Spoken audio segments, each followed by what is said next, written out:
Welcome to the Dripping in Black podcast, where we celebrate Black excellence throughout the Black diaspora.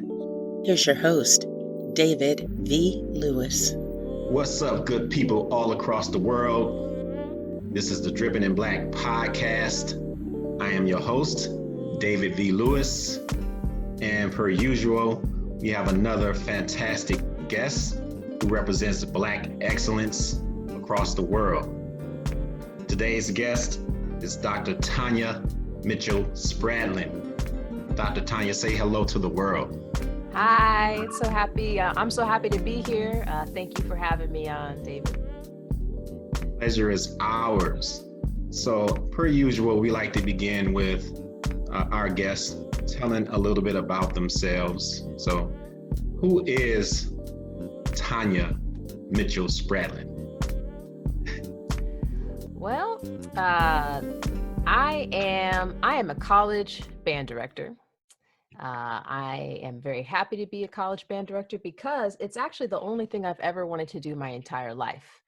I currently teach at Penn State University, but when I was in 6th grade, actually, that's when I knew I wanted to be a band director. Not necessarily college. I just wanted to be an amazing band director. You know, it's actually kind of interesting because a lot of people, when they get that spark, that excitement for what they want to do with the rest of their lives, it usually comes from an inspirational place, right? But my story started with a really bad experience. It was not a good experience. I'll tell you a little bit about it. I started playing the piano when I was like 7 years old. My mom got me this little 61 key light up keyboard, you know, the kind where when the light flashes on the key, you press that button. And so I would just tinker around like this. Okay. And then she got me a bigger keyboard with 88 keys and then put me in lessons. And so I had been playing piano for a while. So I was used to doing these little recitals. My older brother was already in band by the time I got to 6th grade. He played the trumpet.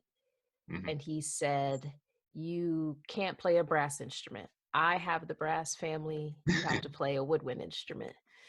That tells you a little bit about my relationship with my brother.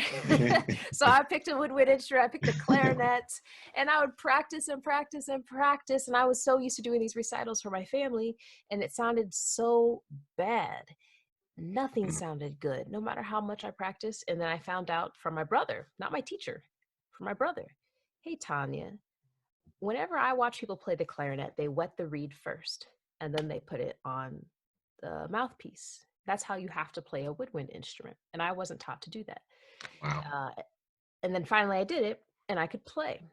And so it was around then when I decided I'm going to be a band director, and I'm not going to let weeks go by with my students not knowing how to play, and I'm going to encourage and foster that passion.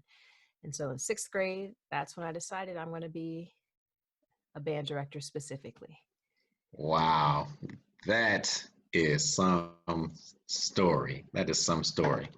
All right. So 6th grade, you have your life's goals already planned out while the rest of us are trying to figure out which side is left and right.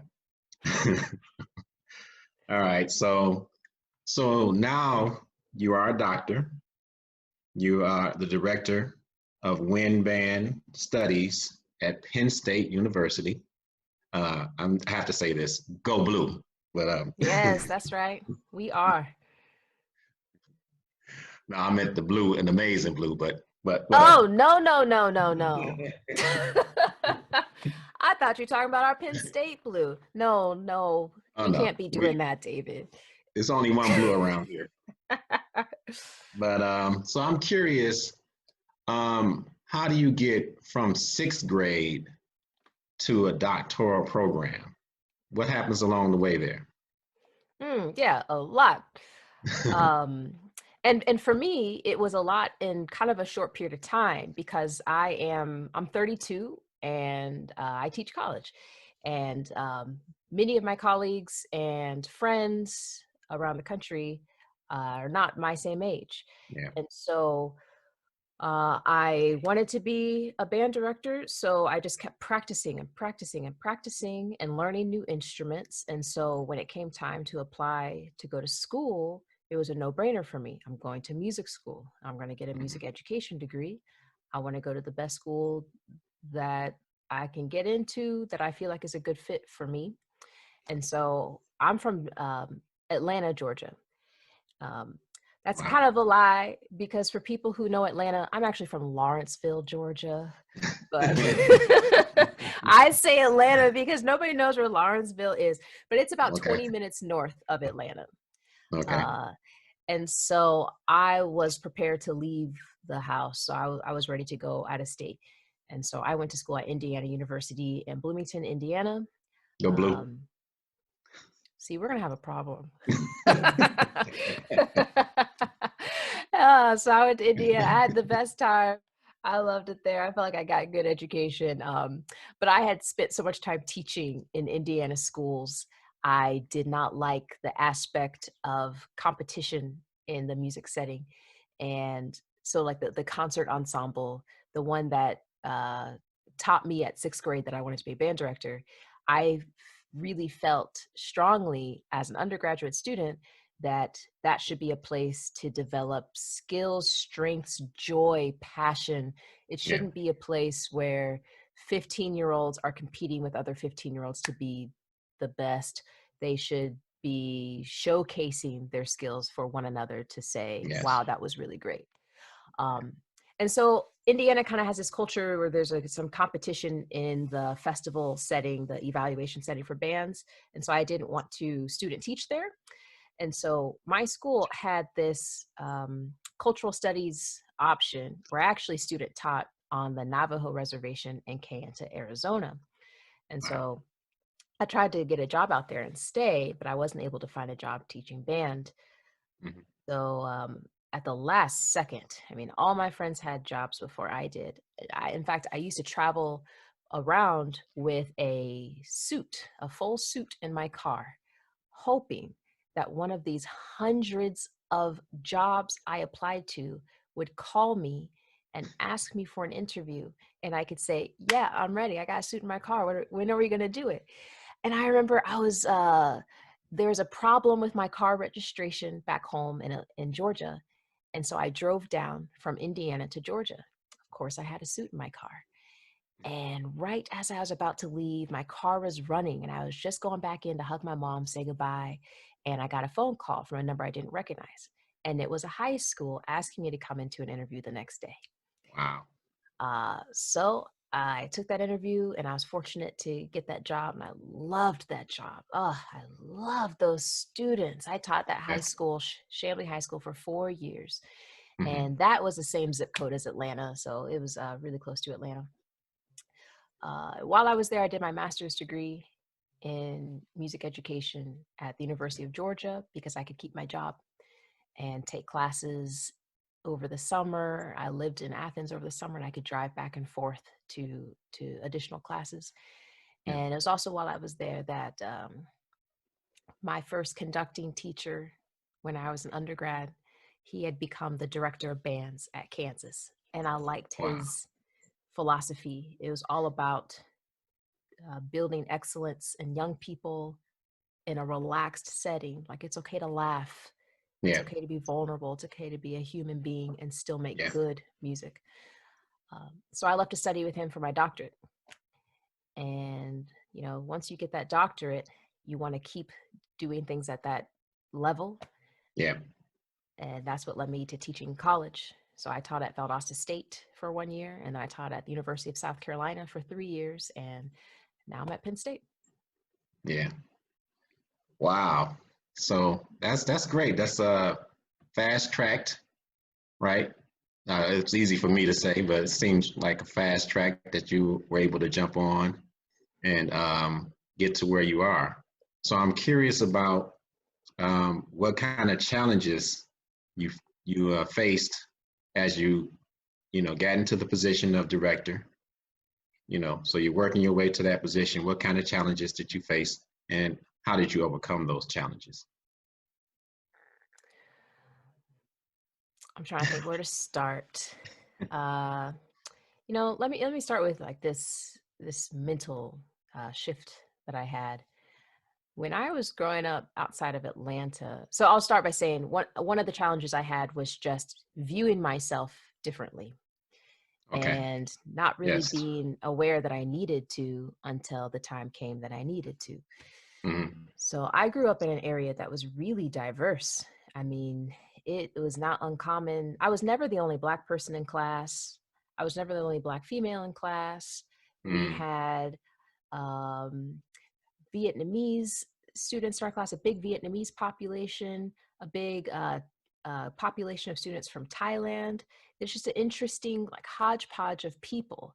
There's all different kinds of people, religions, backgrounds, nationalities, experiences where I grew up. And that was just how it was. And then I went to school in Indiana, and I was so used to seeing all that diversity. I was the only Black female, the only Black person who got my degree in the 4 years that I was there. And Wow. that's weird. Yeah. uh, and it wasn't until I started teaching high school band, I went back into my zone, and I thought, all right, well, this is all I've ever wanted to do. It's really diverse school. And it was in DeKalb County. DeKalb County is a huge county. And if you've ever seen that movie Drumline, Yeah. Southwest DeKalb High School is the high school band, is the band that was in the movie Drumline. And my superintendent for music, my supervisor of music, was the music supervisor for the 2 Drumline movies. And Wow. so, right? Yeah. And That's that great. school, that county, I think, had 18 high school bands. 15 of those high school bands were show style bands, like modeled after the HBCU band show style bands. Yes. And 3 of them were core style bands, like what you would see at like in Indiana, like the school that I went to. Okay. And that's where I taught. And so it was interesting because I got this job and everybody was like, oh, you're going to make it a show style band. And I was like, Yeah. but Yeah. I went to Berkmar High School in Indiana. Like, I don't know what I'm doing. We're just going to do it this way. And that was the first time I started to feel different. So you asked the question, obstacles to overcome. Yeah. I'll tell a short little story. I had said all my life, all I ever wanted to do was be a band director. It's the only thing I've wanted to do. Like, I've geared all my training towards it. I mean, done a couple other little things here and there, but my very first football game at the high school, at Chamblee High School, I thought the band did a good job. I thought they played really well. I thought they represented the school well and displayed, all their hard work. And I had somebody come up to the band to congratulate the director. And I had an assistant director, a white male, older than me. Back then we used to wear these polos that would say director of bands, Tonya Mitchell, assistant director of bands, and this man came up to the assistant and said, hey, your band sounds really good. Y'all been working really hard. Good job as the director. And he said, oh, I'm not the director. She's the director. And he was like, no, you're the director. And he's like, I just told you I'm not the director, although thank you. I work here too. She's the director. And, then he went to the students and he said, hey, I think this guy's trying to pull my chain. Who's your director? It's clearly him, right? And they said, no, it's her. It's her over there. Then this person went to one of the parent boosters and was like, I'm trying to find your director. Everybody keeps lying. Who's your director? And they said, oh, it's her, Miss Mitchell. And when I saw that happening, and then just to see it with your own eyes and hear it, I thought, wow, all my life I wanted to do this one thing. Yeah. And I'm doing it. And for some people, like, they can't even fathom a young Black woman in this position, so much so that even after being told, 3, 4, 5 times, they still can't wrap their head around it. And I thought, this is really disappointing, but this is exactly where I need to be. Yeah. So not only can they not fathom it, but you're actually doing it, right? You're actually carrying it out literally in front of them, and they still can't believe it. Yep. You know what's interesting about that too is I was doing this honor band one time, and this student rose her hand, and she's a little flute player in the front row, and she said, "You know, Dr. Mitchell," I had got my doctor by that time. She said, "You know, Dr. Mitchell, you're saying all the right things. We're getting better. I mean, you're definitely a good conductor and a leader, but like, you just don't look like you're just so shocked." And I didn't really know what to do with that. I thought, well, music is music and teaching is teaching, right? Yeah. Change the game. Change the game. So something that you said took my mind into another direction because, I know kind of from the outside looking in these two different types of bands, and I really know it because of a friend that we have in common, Mr. Damian Crutcher. And, there is this challenge, especially if you are teaching in a community that's predominantly African American and they want to show band and you want to teach the students how to play their instruments, right? That has value as well. So have you encountered that kind of challenge as well from our community with regards to the show band and balancing that with actually teaching them the things they need to know to play the instrument? Yeah, a little bit. And I think that comes from this ingrained culture we have in our music system that really says good music, Yeah, classical music, uh, is kind of whitewashed. right. And so, but these amazing marching bands performing, winning at Battle of the Bands, like that gets so much attention that, of course, if you feel validated in something, then you're going to pour yourself into that something. And if Yeah, you don't feel like you see yourself represented, then it takes it takes less of your energy and your priority. And so that is a challenge that's happening in some places, and then in other places I've watched like a major overcoming of that challenge. The yeah, big thing I think that bridges that gap, the play the instrument correctly with skill, musicianship, and tact, not necessarily play to win something or play to be the yeah, loudest. Um, I think that we get to that place by like showing exceptional, classically trained Black musicians to students so that they see it. I'm a firm believer that representation or lack of representation is really at the heart of everything. yes, yes. And so that's really the spirit behind this podcast. I don't know if you're aware of that, but what we're trying to do is counter the perspective of what Black is. And oftentimes when Black is on any media outlet, the vast majority of it is buffoonery or thuggery or something like that. And, my experience, and I came up in Detroit on the east side, and I do know some thuggery type and buffoonery type people, but the vast majority of the people that I know are not those people. But yet this is how we're portrayed. And so this podcast is designed to kind of counter that argument. So, we're so happy to have you on. But enough about enough about me. Sorry for indulging a little bit there. But so I want to ask you about now. You're in this role, director of Wind Band Studies at Penn State University, right? You are not like the other directors. You're Black, young, so we talked earlier pre-show, we know you're Black, we know you're female, but the young part we didn't even think about. Talk about the challenges that come now in the role that you're currently in. Yeah. I'll talk about it from two sides, the internal side and the external side. I'll start with the external side, build myself up for that internal. So if you Google the word conductor. Now, like right now, today in December 2020, then you'll get mostly white male conductors, but you'll also get a decent number of women. Joseph Young, who's African American classical conductor. You'll get primarily orchestra, not band. Most people don't, nobody knows about band. It's like nobody cares about the band. And that's okay. We're a relatively new medium. We're not, 100 years ago, you would go watch orchestra. It was the thing to do. You didn't go watch band. And the band, the way we have it, didn't even exist, 150 years ago. So if you Google, you'll see all these different faces.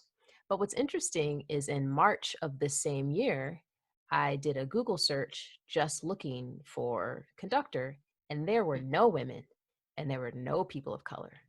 And so something happened between March 2020 and December 2020. This summer happened. We watched George Floyd get murdered on TV. We watched consistently more and more news coverage of more people talking about these things that have been happening all through history anyway. And music communities took notice of that and are working for some active change, right? And so I wanted to say that because wanting to be a band director all my life, when I close my eyes and I try to imagine how to be professional, how to put on a concert, I don't see anyone that looks myself. It creates like some major cognitive dissonance to be in a position but not see anyone else in that position and then still feel like you're supposed to belong and be vulnerable, right? So I told you about I was going to say external, but I kind of went internal on that one. It's okay. Some more of the external challenges are that if I see it that way, other people see it that way too. So students in particular. So, there's this way of acting. There's this persona of, the good band director, and I don't fit that. And so I have always wondered or worried when I've gotten new jobs, are my students going to take me seriously? Are they going to view me as professional? Are my colleagues going to take me seriously? And they always have, at least to my face, that I believe they have. But that's a little bit of an external thing. And then another thing about that too is now with our community, I guess, becoming more woke or trying harder to fill the void of this lack of representation, sometimes you get asked to do things and well-meaning people will say, I'd love to have you come work with my band. It'd be great for my students to see a Black woman, which used to irk me because I would think, well, don't you just want them to see, are you only asking me because I'm a Black woman, or are you asking me because what I'm doing is good? Right? Like, don't ask me to do something if you don't think it's a value. I had to fight that because, David, I'm just being really vulnerable with you in the audience. When that would first happen, I would feel offended. And then I thought, no, y'all do need to see a Black woman. You need to see it. You need to see all kinds of different people. If I can be that role so that one, little girl in the back sees that maybe one day she can be a college band director too. Yes.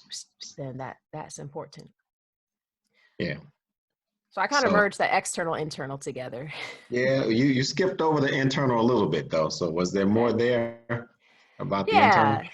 Yeah, I've had to fight this whole thing on my own. And when I taught high school, I didn't worry that much about what other people thought. I didn't worry too much about being young or Black or female. And I think it's part of it is because I was in DeKalb County, where there are a lot of Black band directors, and I wasn't the only Black female band director. Yeah. And I wasn't the youngest by that much. I also had a great experience. And, I told you that when you Googled conductor in March, you got older white males. But when you Googled teacher, you got young women. Like there's this divide between high art and just teaching. Yeah. And that was a really tough one for me because I think of them as the exact same thing. Yeah. we teach students how to enact an oral vision that they can then share to an audience to make a personal connection. And so I just fought this inner battle with myself. Like, I need a role model. I need some help with me feeling totally confident in this role. And I fought like imposter syndrome. I still feel that now all the time. I had a concert last night and I was like, I don't want anybody to know I have a concert. And, oh, it's not good enough. And who am I? And my family was just like, that's stupid. You need to show all the hard work everyone's doing. And I just think that all the time, because even now when I have a new idea, I think, ooh, this would be a cool idea. No, this is not what we do as band directors, but like, who made that model and why? Yeah. So that's a little bit of that internal struggle. To tell you one last little thing about that, I have a grad student now. We were talking about, what do we wear? The fact that we have to analyze, what we wear for a concert. What are we allowed to paint our nails? How do we wear our hair? And I said, well, close your eyes. What do you think professional is? And she opened her eyes and she said, a tuxedo. Because all I can picture are men in this space. Wow. And that was really sad, because when I closed my eyes, I saw that too, because all my life, that's the conductors I saw. So what do you wear? I wear whatever I want. I used to follow this whole thing. Oh, I have to wear a suit. But, I have decided, y'all are going to see my natural hair and however I want to wear it. And as long as I feel good about it, this is what you got. I like to wear skirts, and to show that, yes, you can be feminine in this very masculine space. Yeah. I used to only wear skirts, like as a rule. And now I just wear whatever I want and whatever I feel comfortable with. So I'm curious about this evolution, right? What's at the center, if you can speak to it, what's at the center of this confidence that you gain over time? So you bucking the trend, I guess, with the skirt, right? I'm gonna wear skirts, but I'm gonna keep it as skirts. But then now you're more comfortable in just wearing whatever comes to mind. And I do want to speak a little bit more on that once you respond to that, but talk about what's the source of this evolution to this comfortability that you have reached? Yeah, that's a great question. And I still think I'm striving to reach, that total comfort. I can say one thing that's affected me a lot lately since I took this job at Penn State. I've only been here I just got this job. I just finished my first semester. Final exams are Tuesday.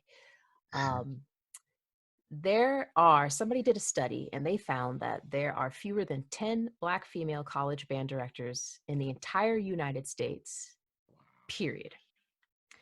And fewer than 16 in the history of the United States, Black female college band directors.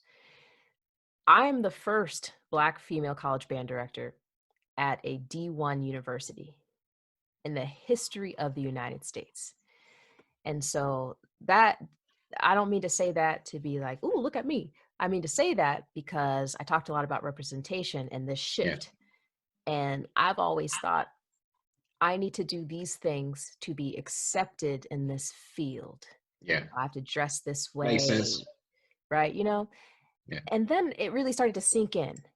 There's 10 of us, and I'm the first one at this, in a Power 5 school or in a large university. I don't have to try to be like anybody else because there isn't one. So what I do, that's going to be the marker. Right. And they hired me for a reason. Yes. And I'm good at what I do. Yes. And so, if I want to wear this, if I want to wear my hair like that, if I want to paint my nails like this, I'm still giving excellent instruction. My students are still professional and focused and poised. Like, why should it matter that I wear hoop earrings in a professional space? Like, I think I need to make it my job to show what professionalism is. Yeah. And so that thinking like that is slowly helping me to Yeah. get where I want to be. Yeah. Well, I'm so happy that you are where you are. It's amazing that it was sixth grade, right? When you figured it out. That's right. And it seems like it was destined not just for your own personal, life's dream, but the impact that you're going to have. And I'm so excited that we were able to get you here on the Dripping in Black podcast to share that story. Let me look over and see if there's anything else that I want to, because I feel like I'm almost feel like I'm just watching you. All right. It's just, it's one of those tripped out things where I'm the host and I'm thinking of questions, but your stories are so awesome. Let me make sure I didn't miss anything here. What do you find most rewarding? What do you find most rewarding in the position that you're in? Mm. A few things. I wanted to get into this field because I loved teaching. So when I see students accomplish something they didn't think they could accomplish, when I see there's a look when a light bulb goes off, Yes. right? When I Yes. see that happen, I ride that high for Yeah. days. Like, ooh, Jeremiah got that. Yeah. And maybe he was struggling on measure 25 of this piece, but now it's perfect. Yeah. So that feels really good. The community of band directors in our country, the community of Black band directors really sticks together and supports one another, uplifts one another. And I'm really proud of that because it's expanding. It's Yeah. expanding this network so that there's, will be more than just a few dozen of us out there. So I'm proud to watch that grow. Have you had an opportunity to meet any of the others? So you said there were how many? 16? Right 16 total? now, Yeah. yeah, I think there are about 16 in the history of the United States, but I think there's only about 10 Black female college band directors right now. Okay. And have you met any of them? Actually, yes. My one of my biggest role models, Myra Roden, she's a high school band director at Fayette County High School. She's wonderful. Mm-hmm. She leads an amazing program. I used to fangirl when I meet her, and now we're friends. But she started an organization called the Association of Black Women Band Directors. And it started out this summer with her sending me a text like, "Hey, Tonya, I'm thinking about doing this thing. Will you moderate with me?" I said, "Oh, of course." And a few people showed up, and then a few more, and then a few more. And now it's an actual organization, and it's a whole network of just Black women band directors, for which there are a few college band directors, high school, middle school. So yes, through that, I have gotten to meet a number of them. Yes. Well, great, great, great. Excellent. So, did we talk about music in the academic setting? We kind of talked about that or no? A little bit, yeah. Okay. You want to touch on that a little bit more before we close out? Sure, sure. I have a personal philosophy when it comes to programming concerts. Obviously, the biggest thing that we as band directors do is we pick music to perform. There are a lot of other things that we do too, but a concert, consists of us choosing the music and selecting the music. There's a big thing in our field, quality repertoire, tried and true repertoire. And that ends up being a lot of music from like the Western art canon, the Western art tradition, Western European music. And it leads to concerts being nothing but white male composers. And so one philosophy I have is every concert that I do will have a person of color. Every concert that I do will have a woman. Every concert that I do will be 50% living composers so they can talk to and interact with students. And so kind of that music in academia is very, stagnant. Mm-hmm. It's just a singular demographic for the most part. And that's starting to change big time in our country. Like the number of schools, Penn State included, that are having open conversations and reflecting on, hey, the past 200 programs that have been performed in this hall have had pieces by 2 women and 2 people of color. That's 1,000 pieces, for which there are 2 pieces, right? The problem here is Yeah, that's problematic. And so we're looking at that and we're looking to change that. And I'm so glad. And, what's interesting about this is when I first got my job at Penn State, I met with every single one of my students in my group. And I said, where are you from? Tell me about yourself. Why'd you choose your instrument? Why'd you choose Penn State? What are you excited about? And these students, you know what they said? They said, I'm excited to learn about new composers and new voices and women and people of color. Could we please do that? wow. Before I even got a chance to say, this is already my philosophy. This is going to be amazing. Oh, I cannot wait. They preemptively, many students asked for it. Now, did you put that on your Facebook or anything that's what you were trying to do? Were they had they researched you and? Well, I did talk about it in my interview. It's a value system of mine. I'm not going to hide it. And so a few of the students were there for my interview, and I said, "This is my philosophy." Oh, okay. Okay. So Right, I didn't put 2 and 2 together. Yeah. So I'm a high school teacher, so I'm cynical. Sorry. no, you're 100% right. They're just trying to get on my good side. No, absolutely not. Absolutely I not. do think they meant it though. Oh, I'm sure, and I'm sure that they are thrilled that they're going to be able to realize that with you guiding them. Yeah. So 2 more questions. If you are talking to some young lady that's in middle school now thinking about being a band director, what advice would you give her? Wow. Work hard, first and foremost. School does not give you all the opportunities that one needs to be successful in any field. If you want to be truly successful, look for opportunities outside of what school provides you. That doesn't mean you have to take lessons. That doesn't mean you have to pay a bunch of money to be going all over town. That just means have like an insatiable curiosity. Look at YouTube videos, research different pieces. You can do all this stuff on your phone. But that's one big thing. Like school teaches the curriculum. If you want to really excel, then you have to put in some work and do some things on your own and be curious. Be curious. Another thing I would say is, I told you I struggled because I didn't have those role models, because I didn't see it exists. So find it and connect with people. Human beings are human beings. Yeah. If you see someone that you really respect, that you look up to, send them an email.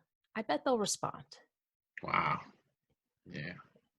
All right. Great advice. And now to the last and most important question. Have you ever been on the cover of a magazine? I have not. Well, one of the treats for our guest that comes on to the Dripping in Black podcast is that we placed them on that episode's version of the Dripping in Black magazine. So there you are. Oh, that's so wonderful. Look at that. It's such a big picture too. The whole page. I love that. Yep. So that's the cover. Don't flip the cover. I don't know what's behind the cover, but you definitely have the cover taken care of. Wow. All right. Well, So thank you. That's wonderful. That would be one of our parting gifts to you, and we will get that out to you as appreciation for you coming out. Oh, well, thank you so much. It's such a pleasure. I had been looking forward to this ever since you contacted me. I was like, what am I going to say? Me? What am I going to? But this is, I can't say enough how much I enjoyed this and how much I appreciate what you are doing for our community and seeing that representation in such a positive light. Well, thank you. And we will keep in touch. We want to keep up with you and maybe have you back on at a later date. I didn't ask this question. So you're in this director role at Penn State. What's next? Well, I hope to stay here at Penn State for a while. It is kind of a dream. It's a dream position. I hope to, in this position, be able to break down some barriers that the traditional that we have in our traditional music school, change the way that we do some programs. Sometimes I feel like when you go to a concert, you have to sit still, and if your chair squeaks, you just have to deal with it until the piece is. I'd like to work on breaking down a lot of those barriers and bring in a lot of different influences, collaborations, different people, different voices into our classical traditional sphere to kind of change what we think of, change the word traditional so we don't think the same things anymore. Yeah. Excellent. So I'm just excited to watch what transpires as you continue to grow in your directorship, and just so grateful that you made time to come on. So we want to thank you for coming out, and we will keep up with you and maybe see you later. Absolutely. Thank you again. Up next, The Last Drip.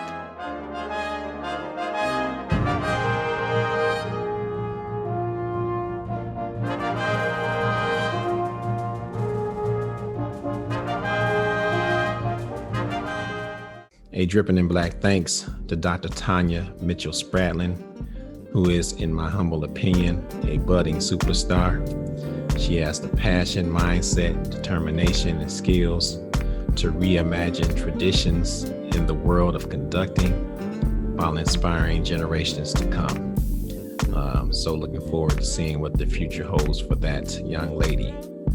But now we have reached the final segment of our podcast called The Last Drip. The Last Drip is the last opportunity for us to squeeze in a bit more Black excellence before we leave you. In this final segment, we highlight a common thread between our guests and our vast and rich African American history. For this episode, we tell the truly phenomenal story of Margaret Rosarian Harris.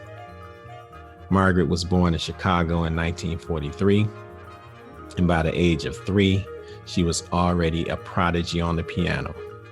In 1947, before she was 4 years old, she played a public piano recital of 18 short pieces and 3 encores, all performed from memory.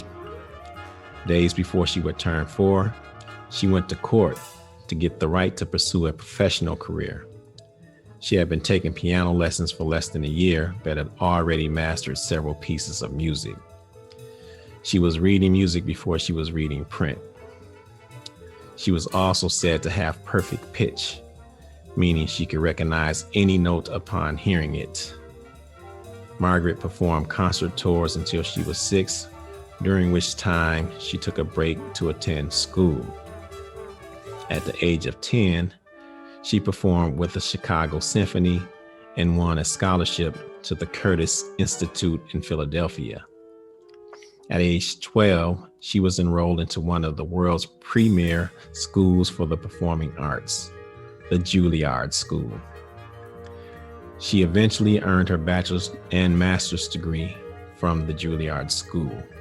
As an adult, Ms. Harris gained additional celebrity as a conductor.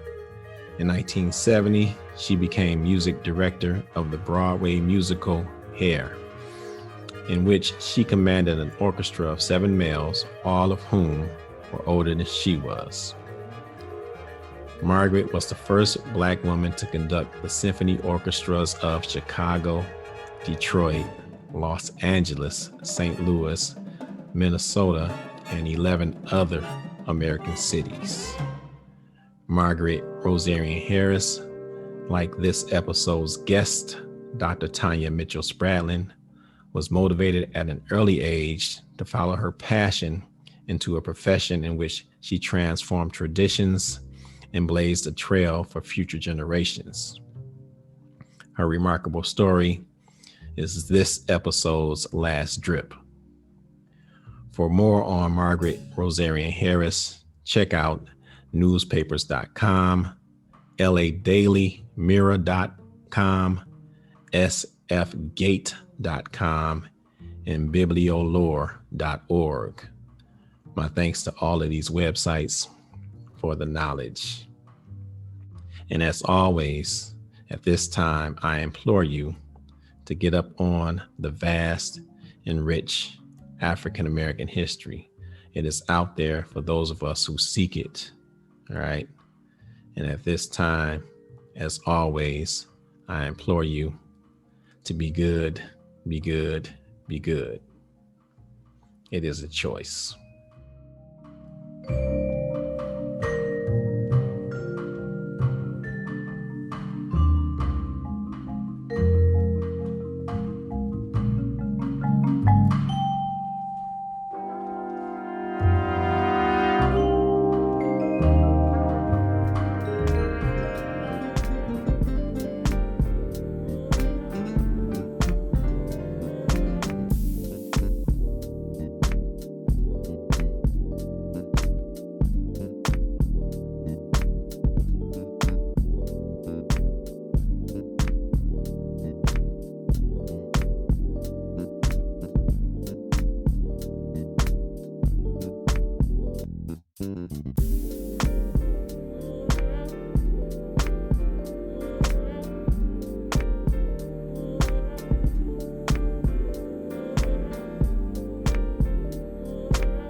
You have just experienced a Dripping in Black production.